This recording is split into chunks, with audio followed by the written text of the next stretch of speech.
salaamaaleykum wa rahmatullah ci ndigalu Serigne Touba Cheikh Mouhamadoul Mountakha Mbacké yàlla na fi yàgg lool te ànd ko wér ci kilifteef ak Serigne Cheikh Ahmadou Mbacké mu Serigne Saliou yàlla na fi yàgg lool te ànd ko wér Serigne Saliou Mbacké jëwrinu daaray Ngaabu Xelkom 2022 ak waa daaray Ngaabu Serigne Saliou Mbacké jëwrin Modou Boussa Gningue moo am mbégte mu yaatu dellu si di leen yëgal liggéeyub Xelkom bi ñu dëgmal le 25 novembre 2022 daaray Touba Xelkom daaray Serigne Saliou Mbacké liggéey bi nag yaatu na yaatu goo xam ne la ki Serigne Saliou Mbacké waxoon du ma fekk lu yàlla yaatal ma di ko xatal looloo tax jëwrin dellu si di leen yëgal liggéeyub Xelkom bi jëwrin Modou Boussa nee na ginnaaw mbégte mu yaatu mi mu am ngir di waajal liggéeyub Xelkom édition 2022 mi ngi ci woo ak di ko yëgal ñi mu bokkal Cheikh Saliou Mbacké gépp góor jigéen mag ak ndaw nee na bàyyiwuma kenn woo naa ci ñëpp jëwrin Modou Boussa nee na mi ngi ko yëgal Serigne Asil commerçant Touba Darou Salam Alhaji Dieng commerçant Touba Darou Khoudoss Serigne Cheikhouna Dieng commerçant Touba Darou Khoudoss di ko yëgal Serigne Alsane Touba Darou Khoudoss di ko yëgal Serigne Dame Kane ministre Armiñong Kolda di ko yëgal Serigne Modou Seck ministre bois Touba Darou Khoudoss di ko yëgal Soxna Seynabou Wade Wakam di ko yëgal Baye Serigne Fall commerçant Touba Darou Khoudoss di ko yëgal Serigne Khadim Ndiaye imprimerie Touba marché Ocass Serigne Mbacké Samb marché Ocass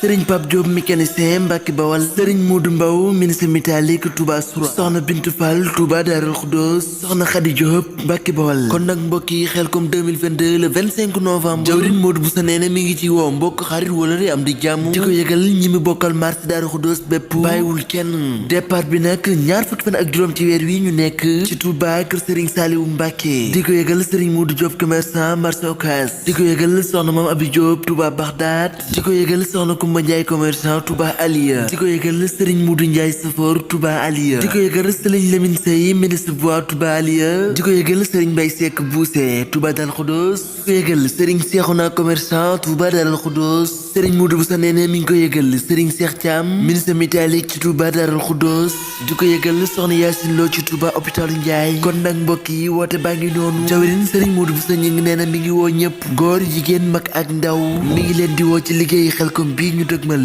ànd ko ak waa daaray Ngaabu Serigne Saliou Mbacké daal bi nag ñi ngi koy amalee daaray Touba Xelkom daaray neuf képp ku ci bëgg nag ay leeral yu gën a leer mën naa woote ci 78 166 58 77 di ñaan képp ku teew ci Xelkom ji ñu dëgmal yàlla na sunu borom bi defal la muccuk àdduna ak àllaaxira ci barkeb Cheikh Saliou Mbacké mi ñu liggéey